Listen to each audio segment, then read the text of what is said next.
اب میں آپ کو بتاتا ہوں اللہ تعالیٰ خود کیا کرتے ہیں۔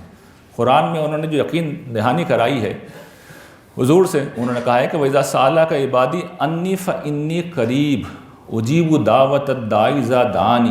اے نبی، میرے بندے تم سے میرے متعلق پوچھتے ہیں، انہیں بتا دو میں قریب ہوں، پکارنے والے کی پکار کا جواب میں دیتا ہوں، دین اینڈ دیئر، اسی وقت جواب دیتا ہوں۔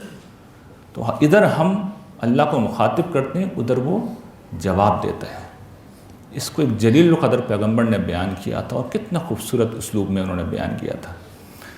مانگو گے تم کو دیا جائے گا، ڈھونڈو گے پاؤ گے، دروازہ کھٹکھٹاؤ گے دروازہ کھولا جائے گا، کیونکہ جو مانگتا ہے اسے ملتا ہے، جو ڈھونڈتا ہے وہ پاتا ہے، جو دروازہ کھٹکھٹاتا ہے اس کے لیے دروازہ کھولا جاتا ہے۔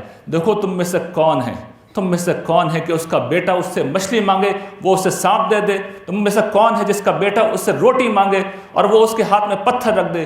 تم برے ہو کے اچھے چیزیں دینا جانتے ہو، تو وہ جو تمہارا پروردگار سب سے اعلیٰ ہے، سب سے عرفہ ہے، تم اس سے مانگو گے، وہ تمہارے ساتھ کوئی برائی کرے گا؟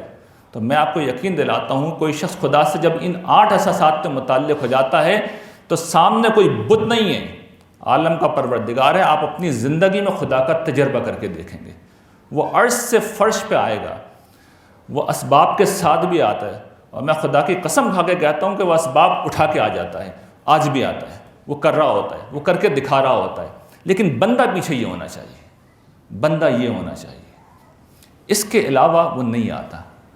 اگر آ جاتا ہے تو وہ بھی ابتلا ہوتی ہے۔ اس جگہ سے جب آپ جڑیں گے خدا سے تو پھر وہ دیکھیں گے آپ کی زندگی کو وہ خود سنبھال لے گا۔ دیکھیے، جو ہم جس سکون کی بات کر رہے ہیں اس سکون کے حل کا طریقہ ہم یہ سمجھتے ہیں کہ ہمارے سارے مسئلے حل ہو جائیں۔ جانتے ہیں خدا کے پاس ایک اور راستہ بھی ہے، ایک اور راستہ بھی ہے۔ یعنی ایک طریقہ تو یہ کہ وہ آپ کا مسئلہ حل کر دے، ایک طریقہ یہ ہے کہ جو مسئلہ حل کر کے آپ کو ملنا ہے، سکون ملنا ہے نا، وہ ویسے بھی دے سکتا ہے، وہ ویسے بھی دے سکتا ہے، عین حالت غم میں بھی آپ کو سکون دے سکتا ہے۔